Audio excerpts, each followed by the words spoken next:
আজকে আমাদের অ্যাকচুয়ালি বন্ধুরা মিলে সবাই আবদার করেছে আর কি যে একটু বিরিয়ানি খাবে আমাদের হাতে। আচ্ছা, বাড়িতে আমার বন্ধু বান্ধবরা চলে এসেছে। এই হচ্ছে প্রথম। নাম কি বাবা? Sujan.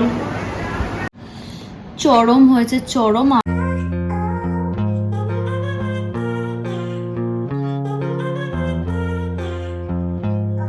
Hello everyone, welcome to Rai family. কেমন আছো তোমরা? গুড মর্নিং সবাইকে। সকাল সকাল উঠেই রান্না করে নিয়েছি, মানে ভাত ডালটুকু হয়ে গেছে, এখনো ব্রেকফাস্ট কারোরই হয়নি। এদিকে মা শাক বাচ্ছে আর দুটো বিনুনি করেছে বাচ্চাদের। আজকে আমাদের অ্যাকচুয়ালি বন্ধুরা মিলে সবাই আবদার করেছে আর কি যে একটু বিরিয়ানি খাবে আমাদের হাতে। তো সৈকতের হাতের বিরিয়ানি এখন খুব ফেমাস হয়ে গেছে। তো আজকে বিরিয়ানির একটু প্রিপারেশন হবে আর কি, সবাই টুকটাক করা শুরু করেছি। তার আগে দিদাদের বাড়িতে অল্প কিছু খাবার পাঠাবো। একটু শাক ভাজাটা করা হয়ে আমার শাক ভাজা কমপ্লিট। এটা কলমি শাক ভাজা, একটু ছোট মাছের চচ্চড়ি টাইপের করছে। দিদাদের মতোই এনেছে অল্প করে, ওরা ছোট মাছ খেতে পছন্দ করে, তো অল্প করে ওদের মতোই এনেছে, ওদের জন্যই করছি। এটা চচ্চড়ি করবো, আলু বেগুন পেঁয়াজ টমেটো সবকিছু দিয়ে একটু চচ্চড়ি টাইপের করে দেবো, একদম শুকনো শুকনো। আর দেখি একটু কাতলা মাছও আনা আছে, যদি কাতলা মাছের একটু পাতলা করে ঝোল করে দিতে পারি তাহলে ওটা ওদের গিয়ে দিয়ে আসতে পারবো। আর মাছের ঝোলটা আজকে একদম প্লেন সিম্পল রান্না, কারণ রাতের বেলা বিরিয়ানি আর কি বেরো সৈকত গিয়ে দিয়ে আসবে আর কি। তো বিরিয়ানির ভাবছি রেসিপিটা তোমাদের সাথে শেয়ার করি, কারণ অনেকজন বলেছিল বিরিয়ানির রেসিপিটা শেয়ার করতে। তো ট্রাই করব যদি পসিবল হয়। আজকে ওয়েদার প্রচণ্ড মানে মেঘলা, ভালো এমনিতে ওয়েদারটা, কারণ একটু ঠান্ডা ঠান্ডা হাওয়া দিচ্ছে। তো চলো আমাদের কি কি রান্না হয়েছে একটু ঝট করে দেখে নিই। পেঁপে সিদ্ধটা আমার জন্য, ভাত হয়েছে, ডাল হয়েছে, মুসুর ডাল পেঁয়াজ করে দিয়েছিলাম, এটা চাটনি মায়ের জন্য, কলমি শাক ভাজা, এটা আলু পেঁয়াজ ভাজা, আর এটা হলো মাছের ঝোল, একদম পেঁয়াজ টেয়াজ দিয়ে করা, টমেটো পেঁয়াজ ধনে পাতা সব কিছু দিয়ে করতে হবে। আর এদিকে আমি বাবাকে খাবারও দিয়ে দিয়েছি, ডাল আর মাছের ঝোলটা দেওয়া বাকি আছে শুধু।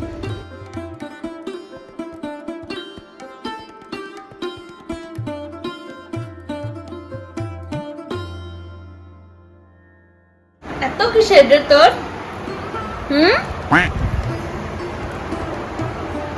কোন দিকে ফোকাস করবে বুঝতেই পারছে না। ইচ্ছে মতো আসছে।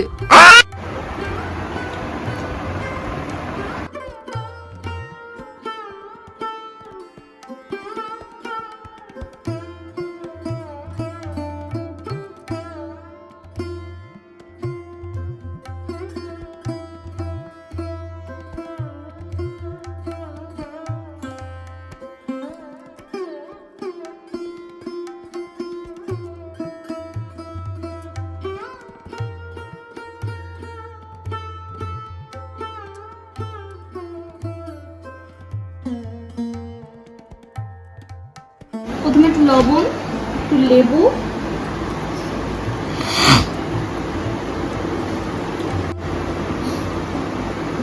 লবণ দিলাম, লেবু দিলাম, আর একটু আদা রসুন, তিনটে দিয়ে একটু মাখিয়ে নিতে হবে। আদা রসুন কাঁচা লঙ্কা তিনটেরই পেস্ট রয়েছে, তিনটে দিয়ে ভালো করে মাখিয়ে নিতে হবে।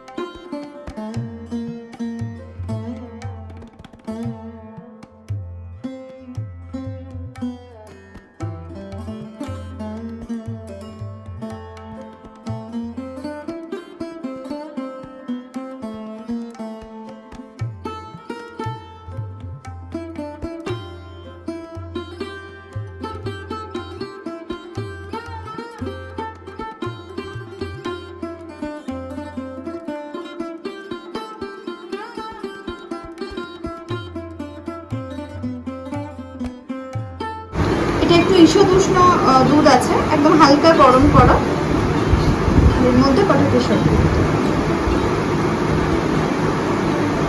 কেশরটা একদম কাশ্মীর থেকে এনেছিলাম।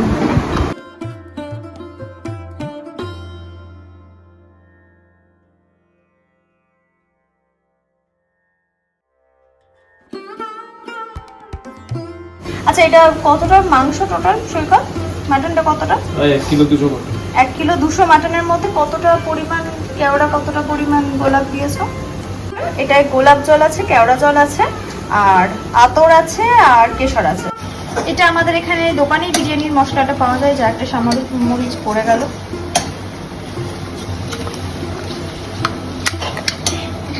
এগুলো অনেক কিছু পড়ছে, টুকটাক টুকটাক এগুলো তুলে নিচ্ছি, কারণ এগুলো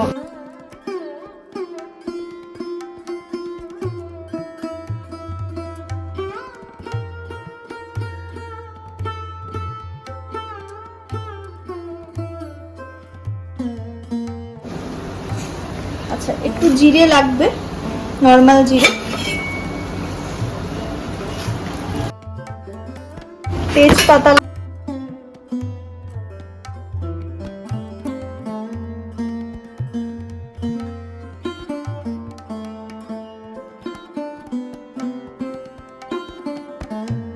মৌরি আর তেজপাতা, শুকনো লঙ্কা দুটো দিয়েছি। আর এই যে দারচিনিটা, এটা আমাদের কাশ্মীর থেকেই আনা ছিল, তো এগুলো মোটামুটি অ্যাড করতে হয়েছে। তবে জায়ফল জয়িত্রীর পরিমাণটা অনেকটাই থাকে, তো সেগুলো মোটামুটি একটু কমিয়ে নিতে হবে। মানে জায়ফল এতটা লাগে না, মোটামুটি পরিমাণটা একটু দিলেই হবে, ঠিক আছে। বাকি তো সব রয়েছে, সামরিচ, সাজিরে, গোলমরিচ সবই রয়েছে। এগুলো মোটামুটি একদম রোস্ট করে নিতে হবে, তার সাথে অল্প লবণ দিয়ে একবারে রোস্ট করে তারপর মশলাটা ভালো করে তৈরি। আচ্ছা, এটা আমরা বেরেস্তা করছি। মোটামুটি 1 কিলো 200 মাংস, মোটামুটি 1 কিলো পেঁয়াজ তো লাগবেই। আর ভাজার পর মানে ভাজতে ভাজতে এতটা কমে গেছে। আর সাদা তেলের মধ্যে ভেজেছি, সাদা তেলের মধ্যে দুটো তেজপাতা দিয়েছি, আর তারপর মোটামুটি পেঁয়াজটা দিয়ে দিয়েছি।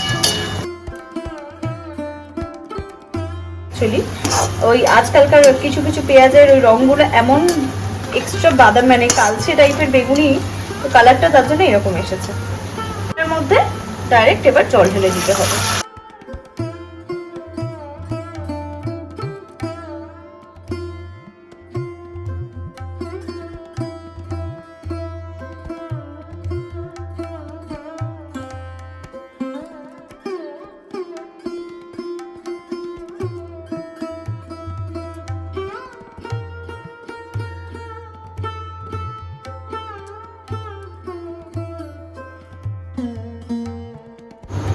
এই মশলাটা, শুকনো মশলাটা আমি এটাতে রেডি করে নিচ্ছি, মোটামুটি হালকা রোস্ট করে তারপর এটাকে পুরো গরম করতে হবে। বুঝতেই পারবে একটা স্মেল আসবে সুন্দর।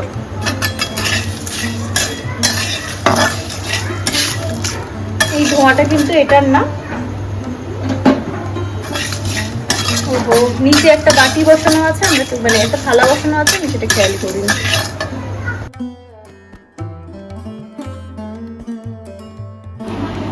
আলুগুলো ফুটো করে ম্যারিনেট করা আছে, না করিস না। আর এই যে এটাও মোটামুটি 1 চামচ দিয়ে দিতে হবে।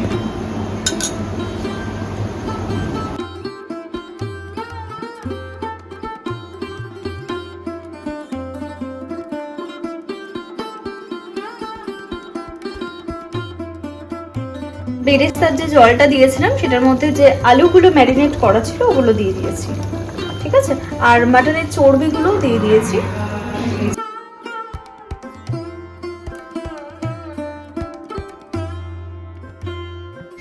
চালটা মোটামুটি ভিজিয়ে রেখেছি, তো এবারে দাওয়াত দিইনি, এবারে ইন্ডিয়া গেটেরই করছি। দাওয়াতটা এবারে অ্যাভেলেবেল পাইনি অ্যাকচুয়ালি বিগ বাস্কেটে, তো ইন্ডিয়া গেটেরই করেছি। দুটো ভাগে চালটা ভিজিয়ে রেখেছি, মোটামুটি আধা ঘন্টা ভিজিয়ে রাখলেই না। আর দাওয়াত হলে এতক্ষণ ভেজাতেও লাগে না, দাওয়াত হলে হয়তো 10 মিনিটেই হয়ে যায়, ভালো রকমই ভিজে যায় আর কি। তাই আধা ঘন্টা ভিজিয়ে রাখাটা বেটার। আর দুভাগে ভাগ করে নিয়েছি, কারণ এতটা কোয়ান্টিটি একসাথে করা সম্ভব হবে না। হ্যাঁ, কাশ্মীরি লঙ্কা গুঁড়ো দিয়েছি। আচ্ছা, প্রথমে ওই ঝোলটাতে মানে বেরেস্তার গ্রেভিটাতে মাটনগুলো দেওয়ার পর কিছুক্ষণ ফুটে যাওয়ার পরই কালারটা দেখে নিয়ে আর তার মধ্যে আর একটু কাশ্মীরি লঙ্কা গুঁড়ো পেস্টটা দিতে হবে। আচ্ছা, আলুটা কিন্তু সেদ্ধ করে নিয়েছে, কালারটা দেখো অলমোস্ট অনেকটাই চলে এসছে কালার, বাকিটাও বিরিয়ানিতে এমনি চলে আসবে। আচ্ছা, এরপরেই আদা রসুনের যে বাকি জলের পেস্টটা যেটা আলুতে দিয়েছিলাম সেটাও দিয়ে দিয়েছি। আচ্ছা, এখানে রয়েছে বিরিয়ানির মশলাটা, যেটা এখানে অল্প পরিমাণ দিয়ে দিতে হবে, মোটামুটি 1 চামচ 1.5 চামচের মতো দিয়ে দিলেই হবে, ব্যাস। তাহলে এখানে বিরিয়ানির একটা ভালো মশলাটার যে একটা ভালো ফ্লেভার সেটা ঢুকে যাবে।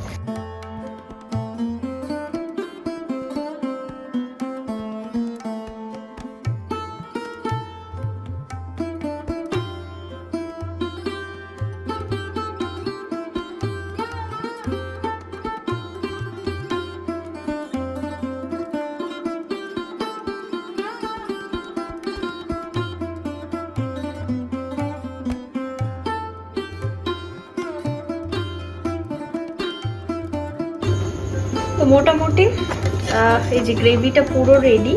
মাটনও 80% মোটামুটি সিদ্ধ হয়ে গেছে। 80 কি মানে 70%ই ধরো পুরোপুরি সিদ্ধ হয়ে গেছে। আর মাটনগুলোকে তুলে একটা সাইডে রাখবো জাস্ট।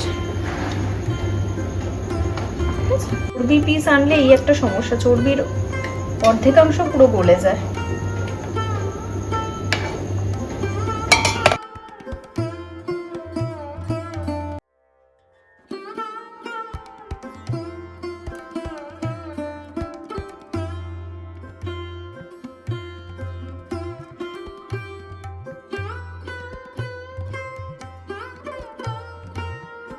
প্রথমেই পাত্রটা হালকা করে গরম করে নিতে হবে আর তার গায়ে ঘি মাখিয়ে নিতে হবে।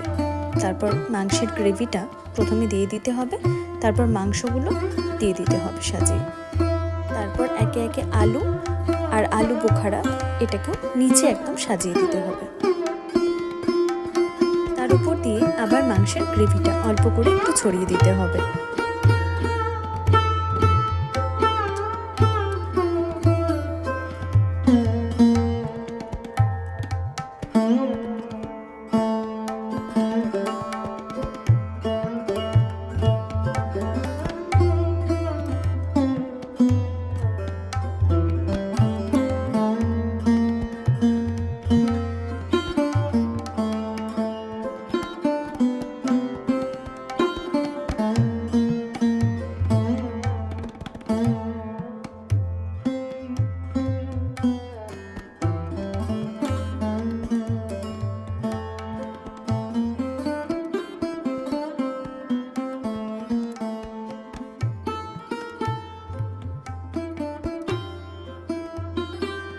প্রায় 3 টেবিল চামচ মতো বিরিয়ানি মশলাটা দিয়েছিলাম, তার উপর কেশর দুধের মিক্সারটাও দিয়েছিলাম, তার উপর অল্প একটু চিনি দিয়ে আর একটু গ্রেভি দিয়ে দিয়েছিলাম।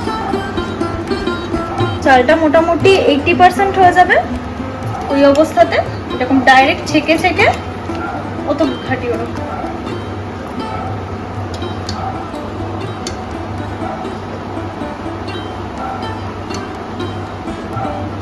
করে ছাঁকতে হয় জলটা,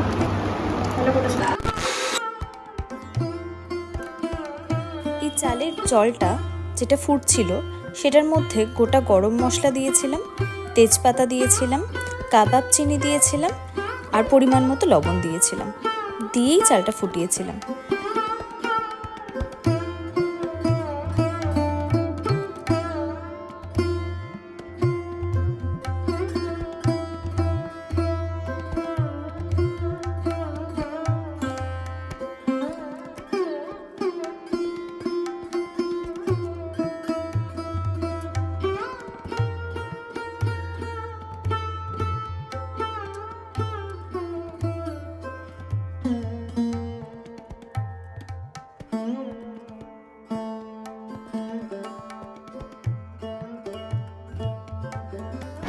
আচ্ছা, বাড়িতে আমার বন্ধু বান্ধবরা চলে এসছে।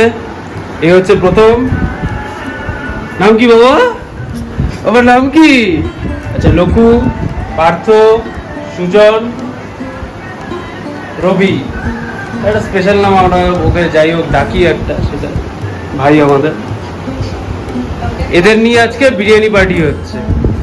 ওকে, এই যে কলা পাতা রেডি, সব কলা পাতায় খাবে। স্পেশালি এই যে এর ডিমান্ড, কলা পাতায় খাবে।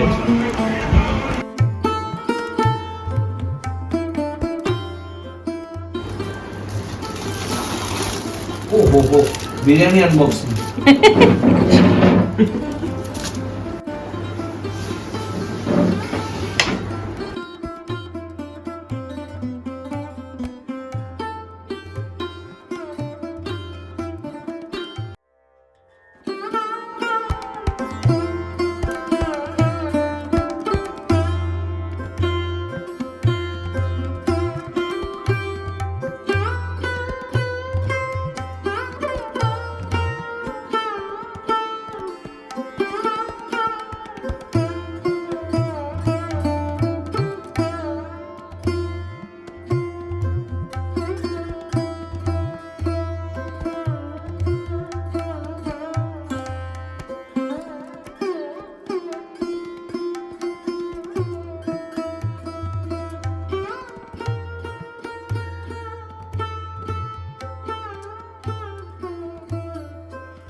বিরিয়ানি প্রপারভাবে কাটার জন্য ভালো দক্ষতার প্রয়োজন হয়।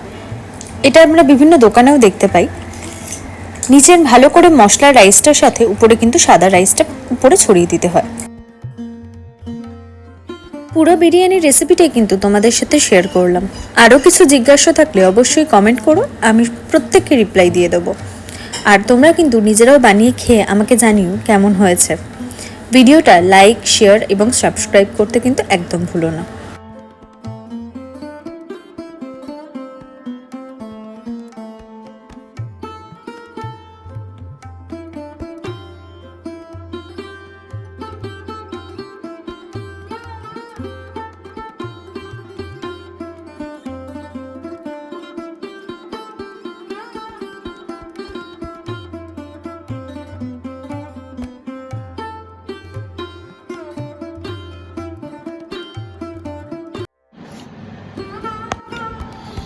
চরম হয়েছে, চরম। আলুটা জাস্ট দেখো, মানে জাস্ট চাপ দিতে হচ্ছে না। এটা আমি পুরো ফুড ব্লগারদের মতোই বলছি। আলুটা সাইজটা দেখাও। হ্যাঁ সিরিয়াসলি, এটা তো হাফ পোর্শন, মানে জাস্ট দেখো কি লেভেলের সেদ্ধ হয়েছে। আলুটা পুরো জুসিও হয়েছে, ভিতরে ফুল ফ্লেভার ঢুকেছে। মানে আমরা মনে হয় যতবার বিরিয়ানি বানাচ্ছি একটার পর একটা মানে বেটার বেটার বেটার বেটার হচ্ছে। পুরো পিঙ্কিশ মাটন। অ্যাকচুয়ালি যেখান থেকে মাটন নেওয়া হয় না, ওটা ওখান থেকে আর্সেনালেরও মাটন যায়। এবার কোন ব্রাঞ্চের যায় জানি না, তবে যায়। দেখো মাটনটা, এটা যদিও চর্বি পিস, তবুও দেখো কিভাবে চলে আসছে। একবার এভাবে ট্রাই করো, আই মাস্ট সে, মানে সিরিয়াস ফুড গ্যাজম হয়ে গেছে একদম পুরো।